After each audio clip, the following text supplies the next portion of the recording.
Bem-vindas e bem-vindos ao É Apenas Fumaça, onde se fala sobre a sociedade com quem quer falar sobre ela. Eu sou o Frederico Raposo. Hoje temos como convidado Miguel Yasuyuki Hirota, doutorado em Economia Social pela Universidade de Valência, investigador e promotor de moedas sociais, cofundador do Instituto de la Moneda Social e sócio da Dinero Positivo, uma organização sem fins lucrativos que pretende contribuir para a reforma do sistema monetário em Espanha. Bem-vindo. Boa tarde. O dinheiro não tem valor intrínseco, mas é aceito em troca de bens e serviços porque as pessoas confiam que um banco central mantenha o seu valor estável ao longo do tempo. Esta é uma definição que pode ser lida no site do Banco Central Europeu. Eu pergunto-te, Miguel, o que é afinal o dinheiro? O dinheiro, tem diferentes definições, mas a nossa definição preferida é aquele dos senhor Bernard Lieder, quem trabalhou para o Banco Nacional da Bélgica.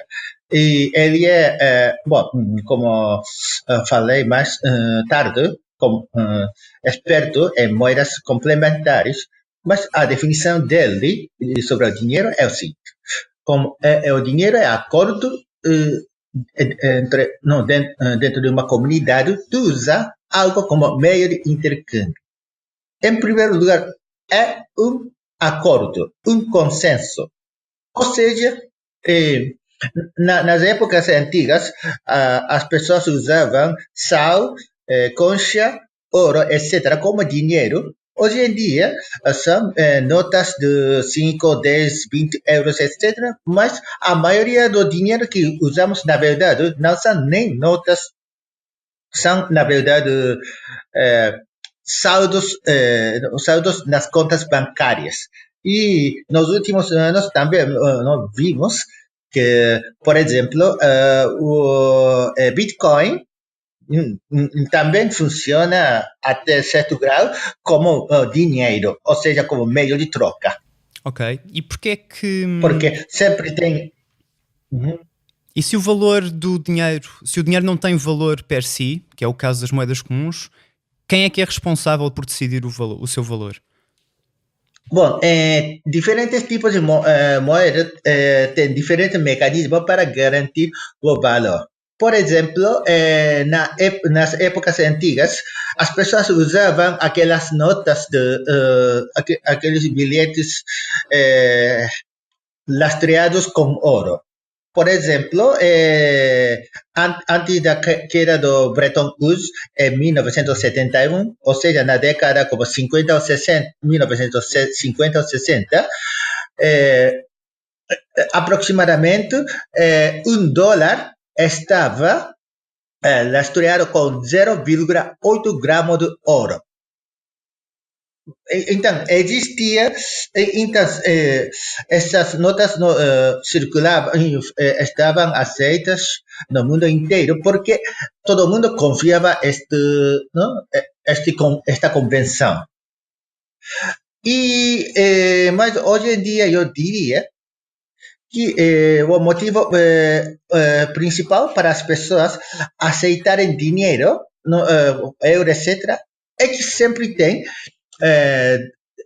pessoas ou empresas, etc., com dívidas que têm de pagar nessas moedas, ou seja, em euro, em nota de euro ou nos saldos bancários.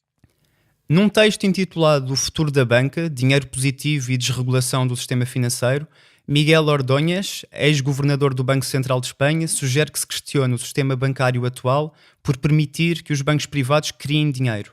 Diz o seguinte: este privilégio de poder de criar dinheiro é a fonte da fragilidade do sistema atual. E enquanto se mantiver, continuará a ser necessário implementar medidas regulatórias e orçamentais excepcionais de modo a evitar as consequências desastrosas das crises bancárias. Porquê é que os bancos privados podem emitir dinheiro? Isto é um tema muito importante. E este tema não foi abordado apenas pelo Fernández Ordóñez, mas também por Merlin King, o ex-governador do Banco da Inglaterra. Nós normalmente pensamos que o dinheiro são aquelas notas de euro, dólar, etc., mas a maioria do dinheiro existe, como disse, como saldos positivos nas contas bancárias. E graças ao sistema de reserva fracionária, os bancos comerciais podem criar muito mais dinheiro do que eles mesmos possuem. Ou seja, normalmente quando, por exemplo, eu depositar 10 mil euros numa conta bancária, então todo mundo pensa que esse banco apenas pode prestar até 10 mil euros. Isso não é verdade.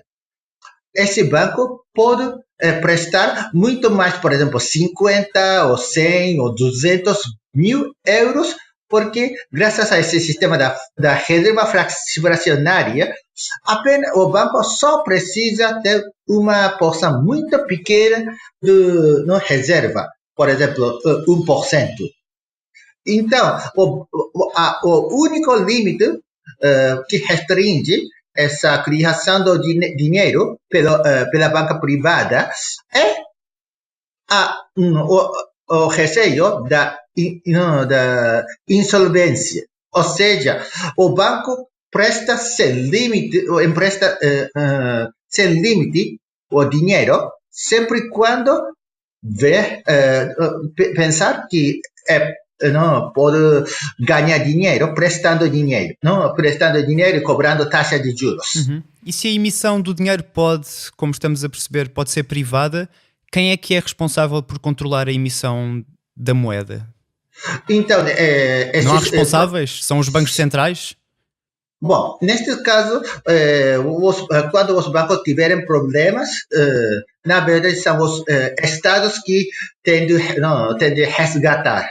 Eu não sei muito sobre Portugal, mas, por exemplo, aqui em Espanha, o governo espanhol precisou pagar, por exemplo, 50, agora não me lembro de memória, mas, por exemplo, 50 milhões de euros para resgatar o banco, mas sem que os responsáveis dos próprios bancos sejam acusados, não? Então, os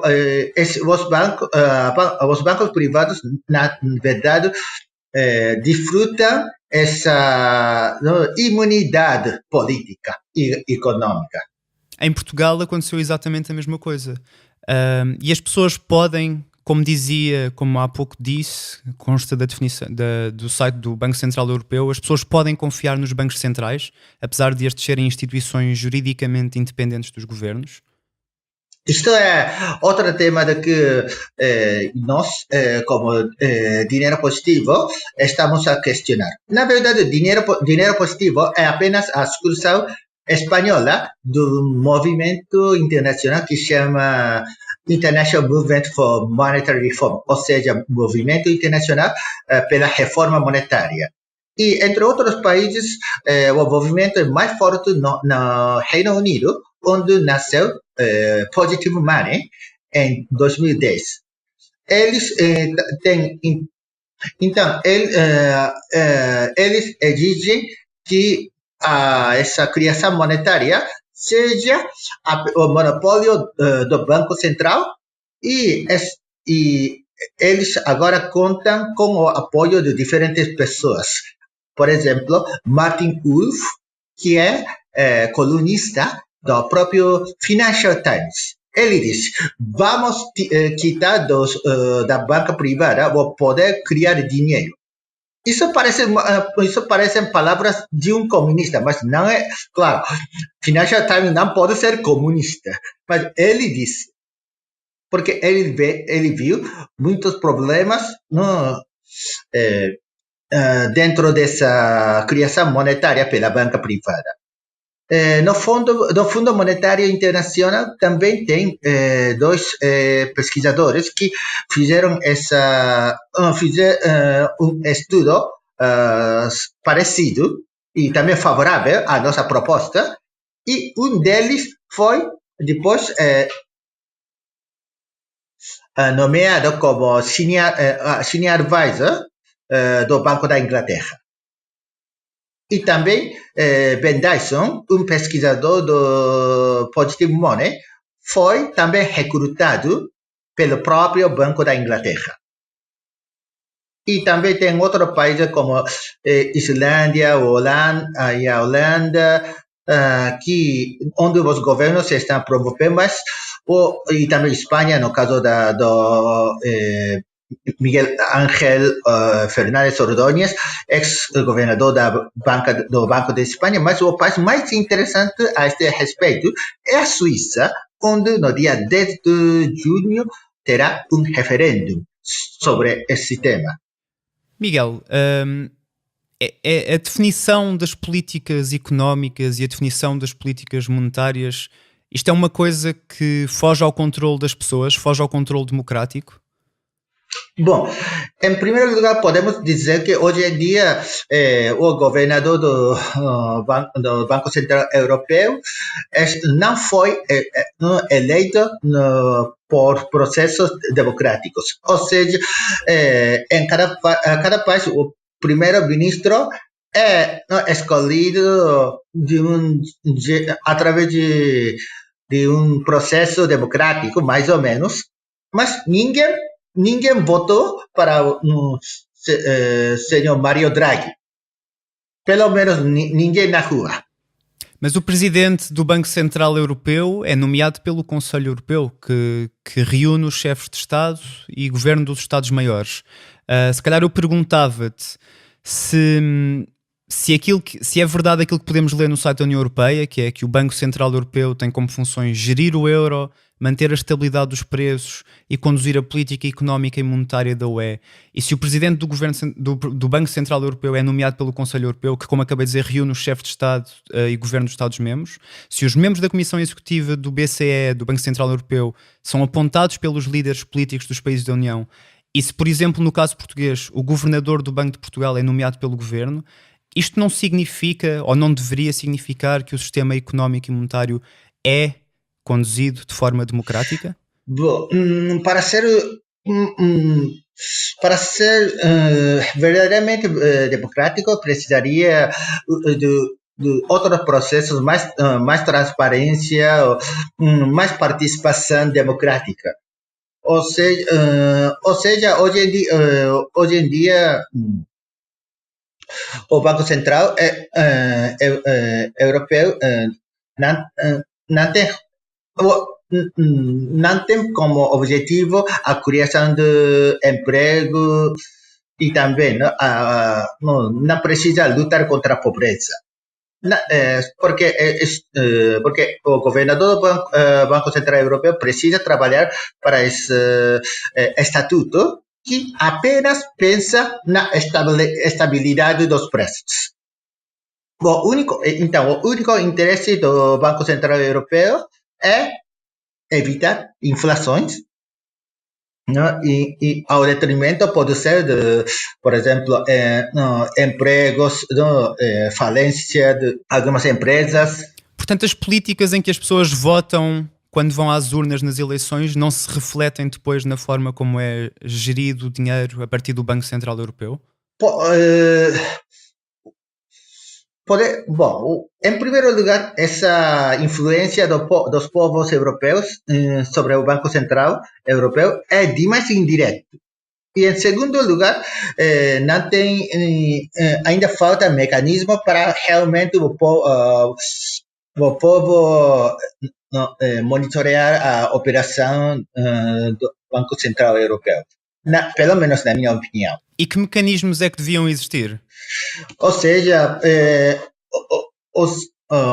é verdade que para a maioria dos cidadãos na Eurozona, o Banco Central Europeu está, pelo menos psicologicamente, de mais longe da vida cotidiana. E, portanto, as pessoas ainda não sabem como as políticas do Banco Central Europeu estão a afetar a vida dos próprios povos. E, nesse sentido, bom, não somente como instituição política, mas também, ou seja, precisamos não só essas instituições, não precisamos só dessas instituições políticas para aprofundizar o tema da democracia, não, da gestão democrática, mas também precisaríamos de mais madurez política para a sociedade civil na Eurozona debater como deveria ser a gestão do sistema monetário na Eurozona mediante o Banco Central Europeu. E as pessoas deviam votar no governador do Banco Central Europeu? Eu sugeriria que seria um passo muito importante, porque por enquanto, como as pessoas não podem votar diretamente para o governador do Banco Central Europeu, é muito difícil que as pessoas tenham interesse neste tema. Mas, por exemplo, se tiverem eleições para o governador do Banco Central Europeu, e digamos que há como 4 ou 5 ou 10 candidatos e cada um disser convicções e outras políticas que farão caso forem eleitos, etc. Então, as pessoas vão saber, vão achar que a decisão deles é muito importante, é fundamental para a vida econômica dentro da Eurozona. Mas por isso também digo que, por enquanto, falta madurez na sociedade civil europeia quanto a esse tema. Em dezembro de 2017, Donald Trump anunciava o seu plano de reforma fiscal como, e agora eu passo a citar, um dos melhores presentes de Natal que a classe média já recebeu. E prossegue depois dizendo: daqui a alguns anos, este presente pode ser ainda mais generoso se conseguirmos colocar a economia onde ela deve estar. Agora está a crescer 3%. Ninguém pensou que pudesse estar perto disto. Acho que pode chegar aos 4, 5 e talvez 6%. Cada ponto percentual vale 2,5 bilhões de dólares. Estamos de volta, agora é que vamos começar a embalar. Precisamos disto como um empurrão e vocês vão começar a ver alguns números que são incríveis. A ideia de que a economia precisa de crescimento constante e exponencial é uma ideia que é muito repetida. Isto é possível? É possível que a economia esteja a crescer para sempre? É desejável? Bom, na verdade, há uma frase muito famosa. Quem acredita no crescimento perpétuo num mundo infinito é um louco ou um economista.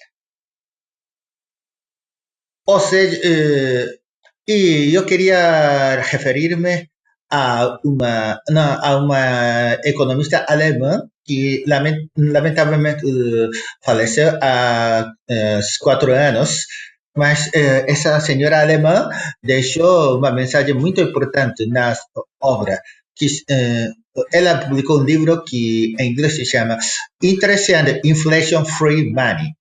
E neste livro também explicou que o crescimento perpétuo e também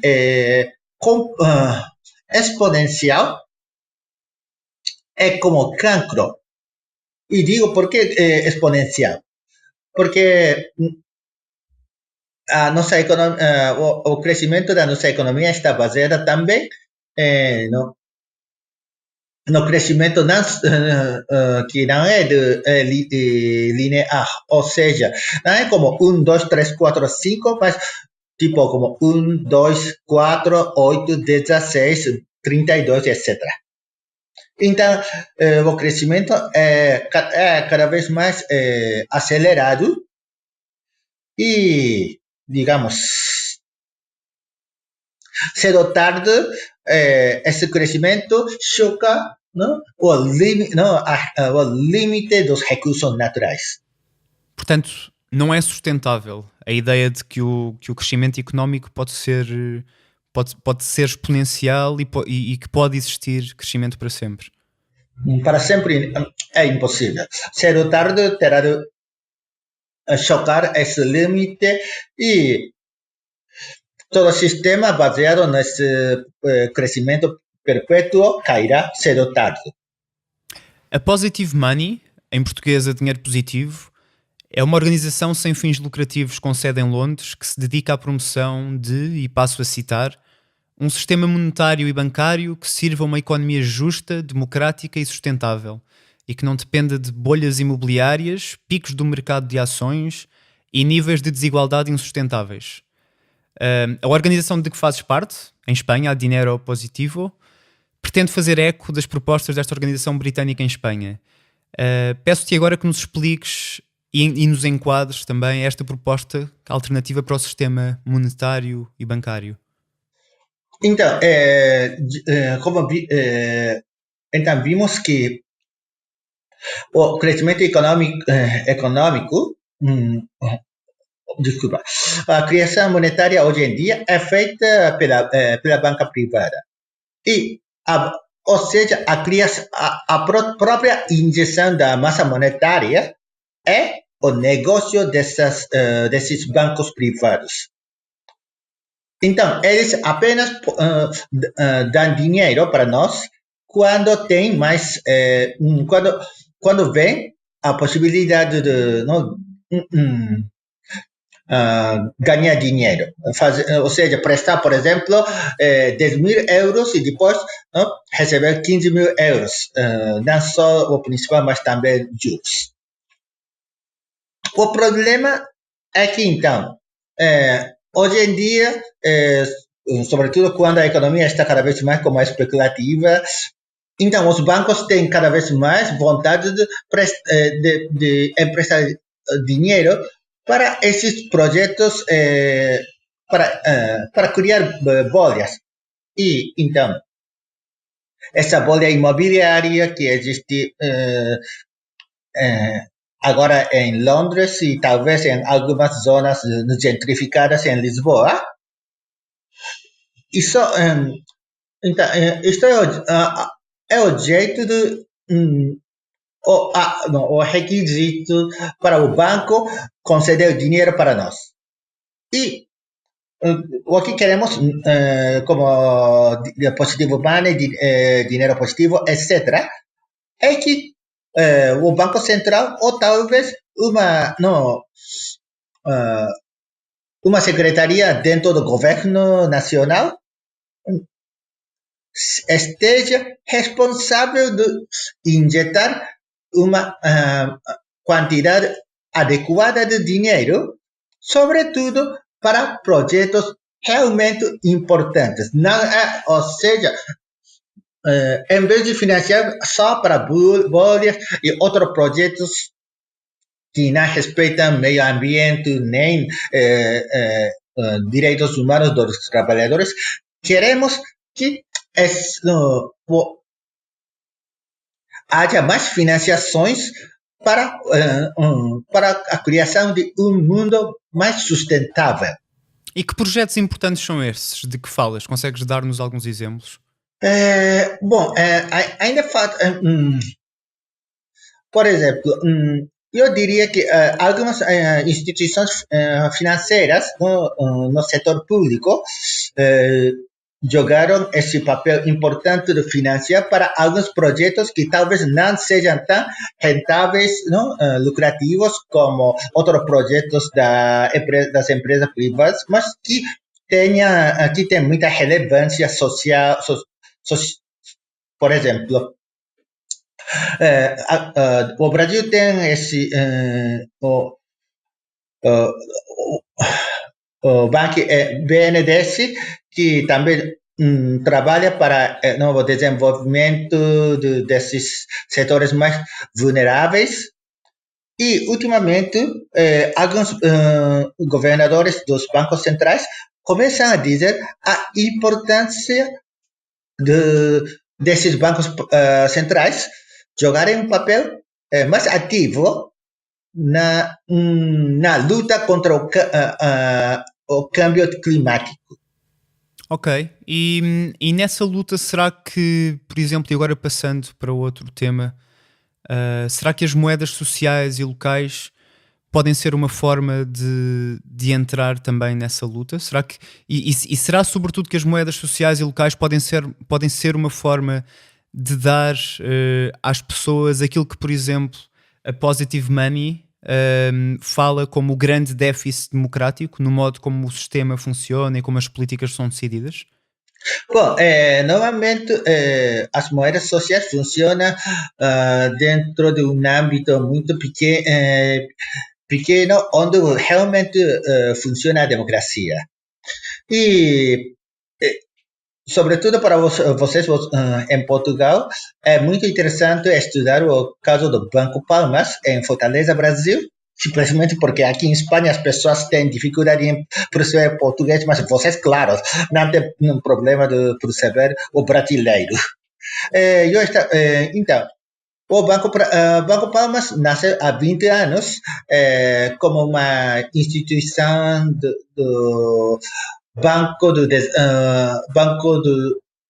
Banco Comunitário de Desenvolvimento. O mais importante é que os próprios vizinhos tomam decisões sobre o financiamento aos projetos dos vizinhos. Então, ali funciona a lógica mais democrática e também a autogestão. E em outras moedas sociais também vimos que a democracia funciona muito melhor nessas iniciativas. E será que as moedas sociais, se calhar o que eu te perguntava antes disso, antes de continuarmos a falar sobre o funcionamento delas, se calhar eu perguntava-te primeiro o que é que são de facto as moedas sociais e locais? Que diferenças é que nós podemos encontrar entre as duas? Então é o seguinte, tem diferentes termos que são utilizados em diferentes culturas e também diferentes contextos, mas pelo menos aqui em Espanha hoje em dia a expressão mais comum é moneda social. E, na verdade, essa expressão foi criada na Argentina em 1999 pela professora brasilo-argentina Eloísa Primavera. Naquela época, a Argentina tinha centenas e talvez já milhares de clubes de troca, onde as pessoas compravam alimento, compravam roupas, compravam CDs. Bom, naquela época não tinha ainda DVDs, mas é outro tempo. Sem usar a moeda oficial peso, mas apenas nessas moedas válidas dentro das clubes de troca. E a professora Eloísa Primavera, depois de conhecer essas experiências, achou que essas moedas têm um funcionamento da inclusão social. Porque naquela época a Argentina tinha problema do aumento do desemprego. Então, sobretudo esses clubes de troca deram para acolher aquelas pessoas que tinham caído da classe média para a classe tipo baixa, algo assim. E existem outras expressões, por exemplo, a moeda local é uma expressão mais utilizada nos países anglo-saxões e também na França. Moeda e no caso dos países anglo-saxões também dizem a expressão community currency, moeda comunitária. Mas essas expressões apresentam o fato que esses meios de intercâmbio são apenas utilizados num âmbito geograficamente restringido. Pode ser uma freguesia, pode ser um município, pode ser uma série, um conjunto de municípios mas dificilmente essas moedas sejam utilizadas em todo o território português, ou menos ainda na eurozona inteira. E essa localidade, não, esse caráter do âmbito local é muito importante para promover a identidade local e também criar a coesão social dentro da comunidade local. Muitas destas moedas, as moedas locais e sociais, desculpa-me interromper-te, podem ser entendidas como medidas de protecionismo à escala local, porque elas funcionam muitas das vezes para impulsionar a economia de um determinado local. Por exemplo, em Portugal, no caso da freguesia de Campolide, em Lisboa, foi criada uma moeda local que entregava aos fregueses uma moeda que equivalia a €1 e que apenas podia ser trocada no comércio daquela zona. Achas que as moedas locais podem ser entendidas como medidas de protecionismo à escala local? No Porto tinha outra moeda que funcionava num âmbito maior, ou seja, não só no município do Porto, mas em Grande Porto, mais ou menos, né? pela rede regional, digamos, da economia solidária. E, na verdade, no caso, por exemplo, tem outra moeda na Inglaterra que se chama Bristol Pound, ou seja, livre de Bristol. E essa moeda é utilizada também mais ou menos na faixa tipo 30 ou 40 quilômetros desde o centro da cidade de Bristol. Portanto, uma moeda social não tem necessariamente de restringir-se a um território geográfico que seja muito pequeno. Mas será que uma moeda social pode ser o ponto de partida para uma economia pós-capitalista? Pode ser uma alternativa para o sistema monetário e bancário atual? Ou tem de funcionar sempre em complemento à economia que já existe? Bom, eu diria que essas economias jogariam principalmente esse papel complementar, porque, por uma parte, precisamos admitir que hoje em dia não podemos viver sem muitos produtos do capitalismo. Ou seja, por mais anticapitalistas que sejam alguns ativistas, é impossível que eles vivam sem computadores, smartphones e muitos deles, por exemplo, para participar de uma manifestação, não? Por exemplo, em Bruxelas, não? Apanham um avião de low cost, muito capitalista, para ir de Lisboa para Bruxelas. Mas, portanto, negar o capitalismo ao 100%, o sistema econômico atual ao 100% é impossível. Mas, por outra parte, também precisamos pensar em aumentar a resiliência econômica de cada região. Ou seja, hoje em dia estamos cada vez mais dependentes dos produtos que vêm de fora. E já paramos de produzir o que antigamente produzíamos. Portanto, estamos mais quanto à estrutura econômica, estamos cada vez mais vulneráveis. E, por exemplo, quando o preço do petróleo caiu, a Venezuela começou a sofrer, viver a crise. E também, por exemplo, por enquanto, aqui em Espanha, as pessoas reclamam do fluxo excessivo de turistas, mas caso pararem de vir, talvez a situação será diferente, porque aqui o 10% do PIB é gerado pelo turismo.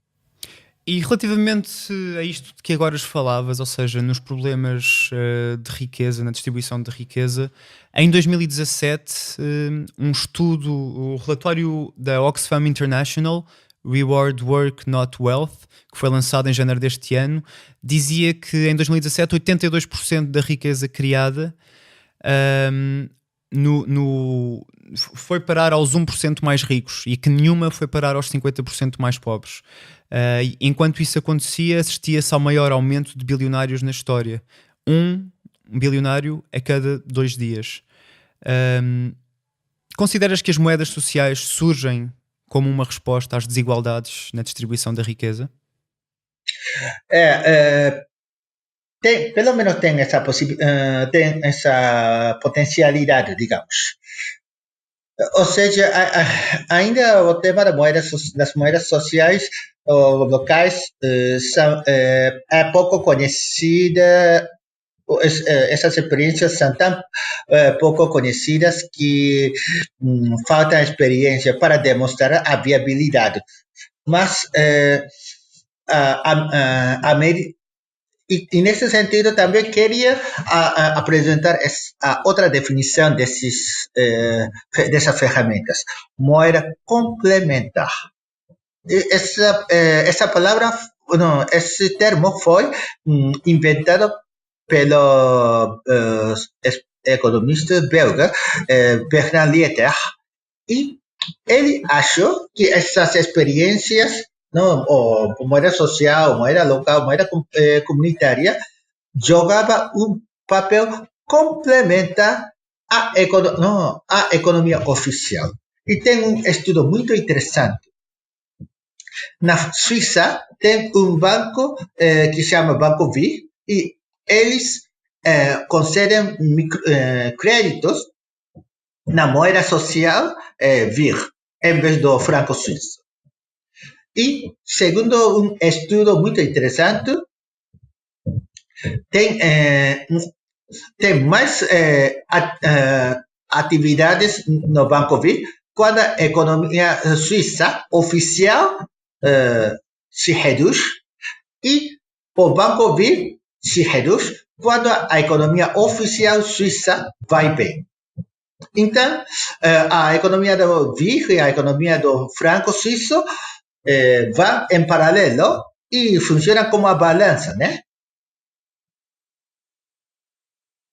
E neste sentido, se o capitalismo for demais injusto, então possivelmente comecemos a olhar essas alternativas, e essas moedas complementares comecem a podem surgir para dar mais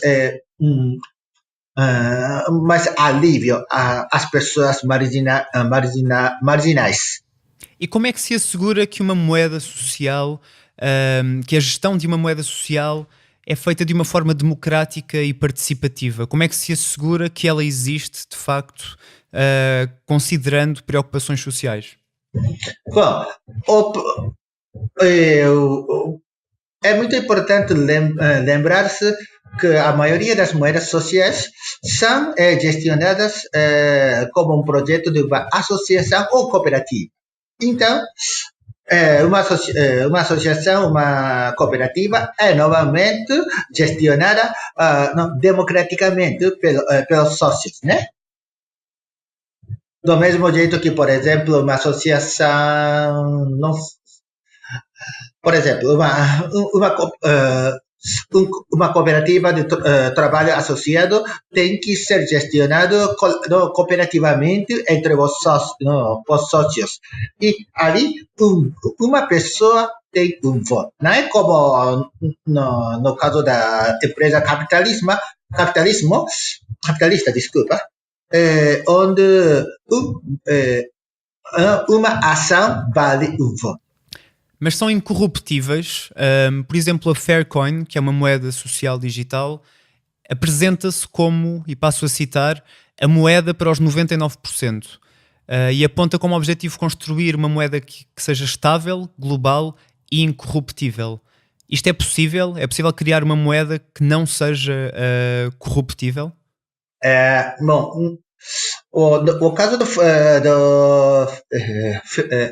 Faircoin é um experimento muito interessante, mas mesmo para mim é difícil perceber o panorama, porque bom,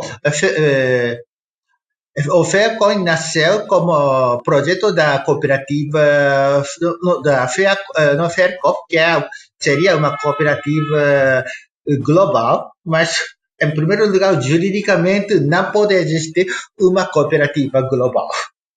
Uma cooperativa, do mesmo jeito que uma empresa, uma sociedade anônima, tem que pertencer a um Estado-nação. E no caso do Fercop, então terá sócios de diferentes países e talvez, muitas vezes a tradução também seria um tema mais complicado, porque nem todos falam inglês, sobretudo como nasceu ali na Catalunha, onde as pessoas normalmente não costumam falar inglês. E então, realmente, sinceramente, não sei se o FEACOP realmente pode ser gestionado democraticamente. Para mim, seria mais fácil que, por exemplo, FERCOP fosse uma confederação de cooperativas de cada país. Bom,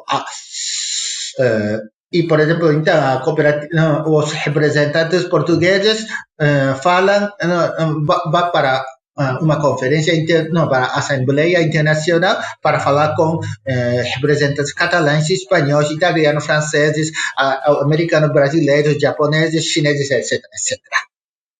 Mas não sei. Sinceramente, não sei. Portanto, significa isto que uma moeda social deve sempre operar a uma escala que é mais local e que quando ela funciona a uma escala mais global é mais complicado assegurar que a sua gestão é de facto democrática, participativa e cooperativa? Bom, eu diria o seguinte, que algumas, por exemplo, o Banco B e também RES na Bélgica funcionam no âmbito nacional. Então, eu diria que até o âmbito nacional não seria um grande problema. Também diria que hoje em dia, no contexto da União Europeia, poderia ser interessante que haja moedas sociais locais ou regionais, mas transfronteiriças. Por exemplo, para mim seria muito interessante que Elvas ou Campo Maior tenha uma moeda social conjuntamente com Badajoz, Espanha. Porque estão pertinhos, né? E muitas pessoas, por exemplo, moram em Portugal e trabalham em Espanha ou vice-versa. Pode ser também, por exemplo, entre Valência, Portugal e Tui, Galiza. Ou talvez, e esses exemplos terá muitos mais exemplos dentro da Eurozona, né? Gostava agora, se calhar, de falar sobre criptomoedas, como é o caso da mais conhecida, a Bitcoin.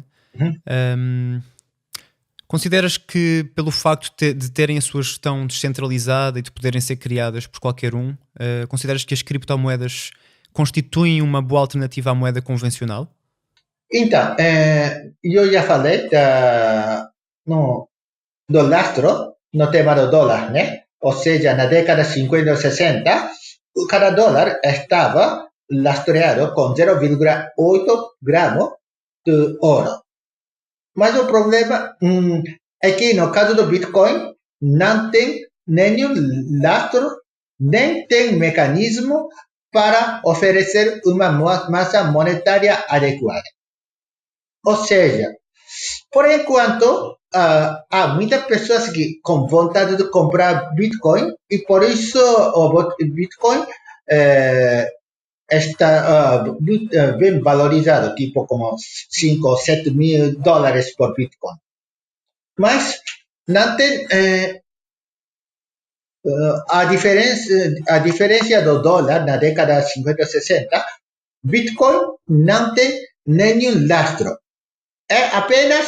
São apenas bits, informações que para algumas pessoas podem ser interessantes, mas para outras pessoas não são para nada. E outro problema é que o Bitcoin, a masa monetaria do Bitcoin está limitado a 21 milhões. Por quê? Imaginemos se Bitcoin fosse a moeda oficial de algum país. E esse país vive um crescimento econômico. Mas como não tem mais do que 21 milhões de Bitcoins, surge um problema grave. Ou seja, a falta da massa monetária vai asfixiar o crescimento, as atividades econômicas. E também outro problema, quando o Bitcoin está apreciado, ou seja, sobe, por exemplo, $1.000 a 3 ou $5.000, é que ninguém está motivado a gastar em Bitcoin. Ou seja, hoje um Bitcoin vale $1.000 e um novo carro vale $20.000. Então, esse carro vale 20 Bitcoins. Mas eu sei que daqui a 3 meses, um Bitcoin vai valer $5.000. Então, em vez de 20 Bitcoins, eu vou precisar apenas de 4 Bitcoins para comprar o mesmo carro. Então, ninguém compra carro, apenas aqueles que precisam de carro hoje mesmo compram. Então, acontece uma deflação e a deflação é também muito ruim para a economia porque restringe o consumo e dá estragos também para os produtores. Se calhar interrompo para acrescentar mais um dado, que segundo uma nota foi dada ao mercado da consultora britânica Capital Economics, noticiada pelo jornal The Guardian no início do ano, os economistas Vicky Redwood e Kerry Walsh referiram-se à flutuação do valor da Bitcoin da seguinte forma: tem todas as características de uma bolha especulativa clássica que esperamos que rebente. Não foi precisamente para evitar o mercado especulativo tradicional associado às moedas convencionais que se criaram as criptomoedas? Isto não é afinal, como dizem, não é afinal apenas mais uma forma de especulação? Bom, eu nunca falei com o próprio fundador Satoshi Nakamoto, que segundo alguns é também japonês como eu. Então não sei qual era a intenção original desse senhor. Mas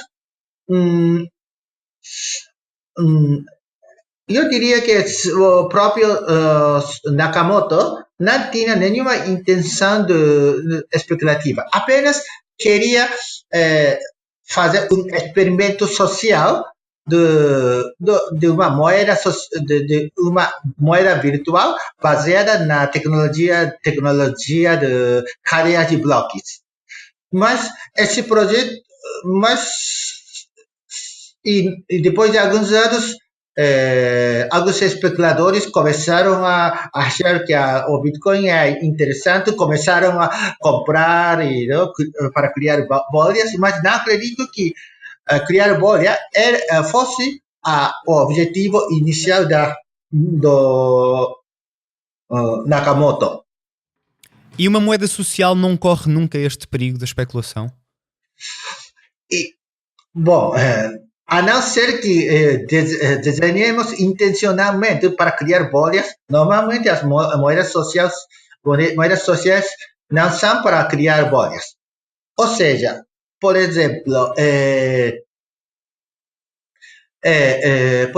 no caso do lixo, essa moeda em Campo Lido, todo mundo sabe que um lixo é lastreado com €1. Então, não tem sentido comprar um lixo por €2. E também tem outra experiência. Bom, outra moeda bom, para não complicar a situação, suponhamos que 1 gramo de ouro vale, por exemplo, $20. esse preço é estável. Neste caso, por exemplo, se eu tenho 5 gramos de ouro, eu posso emitir até $100 em moeda social, né? E essa moeda social não sofre nem inflação, nem deflação, porque essa moeda está lastreada com o meu ouro. E eu decido ouro, mas o produto pode ser batata, pode ser arroz, pode ser vinho, pode ser qualquer produto. Então, neste esquema, é difícil especular com essas moedas sociais. Este foi mais um episódio do É Apenas Fumaça, onde se fala sobre a sociedade com quem quer falar sobre ela. Obrigado, Miguel Irota, investigador e promotor de moedas sociais. Obrigado. O É Apenas Fumaça é produzido por Bernardo Afonso, Maria Almeida, Pedro Santos, Pedro Zuzarte, Ricardo Ribeiro, Sofia Rocha, Tomás Pereira e por mim, Frederico Raposo. A música é dos Lotus Fever. Ouçam mais episódios em apenasfumaca.pt ou no iTunes, SoundCloud, YouTube, Comunidade de Cultura e Arte, RUM, Rádio Universitária do Minho, Rádio Alma Bruxelas e também noutras aplicações de podcasts. Até já!